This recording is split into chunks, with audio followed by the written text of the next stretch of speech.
PSG qui va évoluer, Benoît, dans un système nouveau pour lui cette saison, même si on l'a déjà vu auparavant, ce 4-3-3 des grandes années aussi du PSG. Ce 4-3-3 avec les trois attaquants, ça c'est classique, mais avec une défense remaniée en l'absence de Ramos, Mendes et Kimpembe. Oui, forcément, la défense à 4, ils savent faire.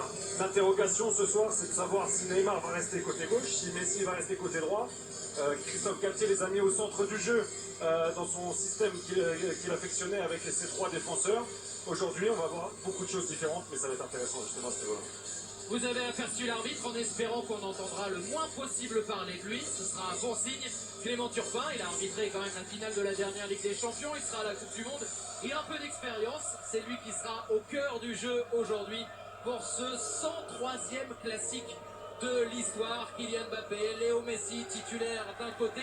À l'OM, un seul absent de marque, c'est Kolasinac qui n'est pas là. Il y avait donc le choix pour Igor Tudor. Le capitaine, vous le voyez, c'est Valentin Rongier avec le brassard. Absence du 11 de départ de Dimitri Payet. Ce seront, on va le voir dans quelques instants, Guendouzi et Harit qui seront derrière Alexis Sanchez. En tout cas, ça montre que le super sub dont il parlait, en parlant de lui-même tout à l'heure, Dimitri Payet, il peut l'être aujourd'hui, ce soir. Bien sûr, il connaissait déjà la compo de ce soir. Il sait que ce sont des matchs importants. Il en a déjà vécu. Dimitri Payet, il rentrera sûrement, mais on a préféré Amin Harit pour toute sa percussion, sa capacité à casser des lignes avec le ballon. Et le choix du deuxième offensif avec Matteo Guendouzi, c'est peut-être pour être un peu plus défensif. Pareil, pour harceler très haut les Parisiens. Et Matteo Guendouzi est parfait dans ce rôle-là.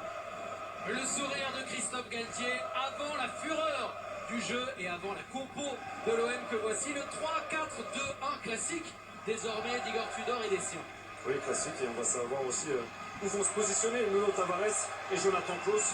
Dans le harcèlement et dans le pressing aussi, ça va être une des clés à chaque fois. Dans chaque match, il y a des pistons. Vision aérienne du Parc des Princes avant de se retrouver terre à terre. Mais on peut pas l'être complètement quand on voit les stars et quand on voit celui qui va donner le coup d'envoi fictif. Un coup d'envoi fictif avec une légende pareille, ça ne veut rien dire. C'est un vrai coup d'envoi, le voilà avec le numéro 11, David Magic Ginola.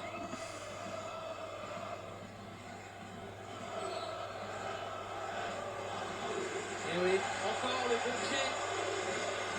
L'une des légendes du football parisien. Il a régalé sur les côtés. Là où aimerait peut-être d'ailleurs se trouver désormais Kylian Mbappé. C'est une autre histoire. L'histoire qui démarre maintenant, c'est celle de ce 103e classique qui sourit tant aux Parisiens ces dernières saisons. Un match au sommet, c'est plus que ça, c'est le match au sommet du championnat de France, le classique. Paris Saint-Germain, Marseille, le PSG leader du championnat, mais l'OM en cas de succès ce soir rejoindrait le PSG.